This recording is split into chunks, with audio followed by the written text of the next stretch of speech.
نحمده ونصلي ونسلم على رسوله الكريم أما بعد فأعوذ بالله من الشيطان الرجيم بسم الله الرحمن الرحيم يا أيها الذين آمنوا أنفقوا من طيبات ما كسبتم ومما أخرجنا لكم من الأرض صدق الله العظيم.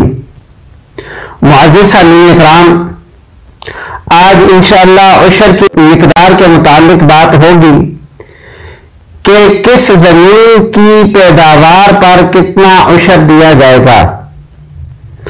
ایسی زمین جو بارش سے سیراب ہوتی ہے یا قدرتی چشمے سے سیراب ہوتی ہے یا جس کو سیراب کیا ہی نہیں جاتا، تو ایسی فصل کے اوپر عشر کی مقدار 10% یعنی 10واں حصہ ہے. اور ایسی فصل جس کو کنویں سے سیراب کیا جاتا ہے یا کوئی اور ایسی محنت مشقت کر کے اور خرچہ کر کے اس کو سیراب کیا جاتا ہے یا ٹیوب ویل سے سیراب کیا جاتا ہے، تو ایسی زمین کا عشر پھر نصف رہ جاتا ہے، یعنی اس کا 20واں حصہ عشر کے طور پر دینا ہوتا ہے.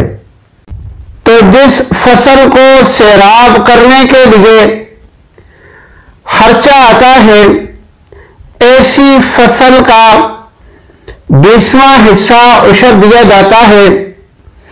اور ایسی فصل جس کو سیراب کرنے کے لیے خرچہ اور محنت نہیں کی جاتی، بارش کے پانی سے یا قدرتی چشمے سے یا پانی دیا ہی نہیں جاتا، تو ایسی فصل کا عشر 10% ہوتا ہے. اور یہ آپ صلی اللہ علیہ وآلہ وسلم کی حدیث مبارکہ صحیح بخاری کے اندر موجود ہے، جس کے راوی حضرت سالم بن عبداللہ رضی اللہ تعالی عنہ ہیں، جس کے اندر یہ تعلیمات دی گئی ہیں. عشر کے واجب ہونے کے لیے 4 شرائط ہیں. پہلی شرط یہ ہے کہ جو عشر دینے والا ہے وہ آدمی مسلمان ہو، جو پیداوار حاصل کرنے والا ہے زمین سے وہ مسلمان ہو، کیونکہ عشر ایک عبادت ہے اور عبادت کا مکلف مسلمان ہوتا ہے، غیر مسلم عبادت کا اہل نہیں ہوتا. دوسری شرط یہ ہے کہ زمین سے پیداوار حاصل ہوئی ہو، یعنی اگر کسی آدمی کی زمین ہے اور اس نے ویسے ہی خالی چھوڑ دی، کوئی چیز کوئی فصل اس نے اگائی ہی نہیں، تو پھر ایسی زمین پر عشر نہیں ہوگا، کیونکہ عشر پیداوار پر آتا ہے.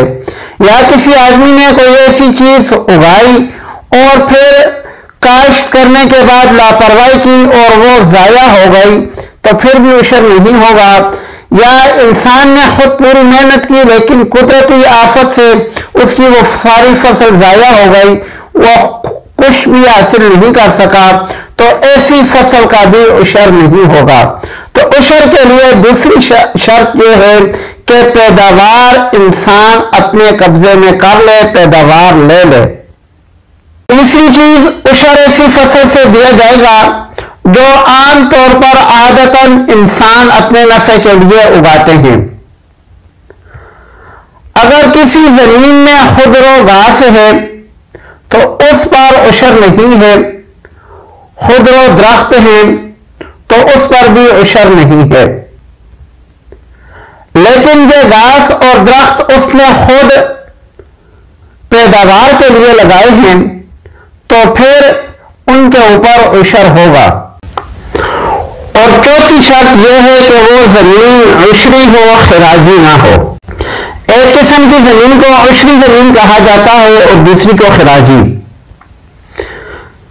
تو خراجی اور عشری زمین میں فرق یہ ہے کہ اگر مسلمانوں نے کوئی غیر مسلم علاقہ فتح کیا یا صلح کے ساتھ ہی اس علاقے کا کنٹرول اپنے ہاتھوں میں لیا اور وہاں کی جو زمین ہے وہ غیر مسلموں کے پاس ملکیتی حقوق کے ساتھ رہی، تو پھر وہ خراجی زمین ہوگی.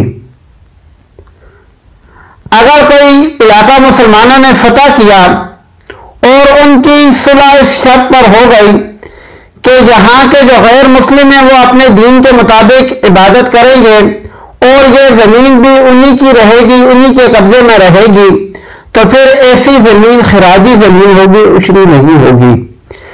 یا مسلمانوں نے جہاد کر کے کوئی علاقہ فتح کیا اور وہاں کی جو زمین تھی وہ غیر مسلموں کی تھی، اور جو حاکم وقت تھا اس نے اپنے صوابدیدی اختیار استعمال کرتے ہوئے وہ زمین کفار کو ہی واپس لوٹا دی، مجاہدین نے تقسیم نہیں کی، تو یہ زمین بھی خراجی زمین ہوگی۔ یعنی ایسی زمین جس کے ملکیتی حقوق غیر مسلم کے پاس ہوں تو وہ خراجی زمین ہوتی ہے، اور ایسی زمین جس کے ملکیتی حقوق مسلمانوں کے پاس ہوں تو وہ عشری زمین ہوتی ہے۔ تو چوتھی شرط عشر کے لیے جو ہے وہ زمین کا عشری ہونا ہے۔ اگر زمین خراجی ہوگی تو اس پہ خراج لیا جائے گا، عشر اس پہ دینا فرض اور ضروری نہیں ہے۔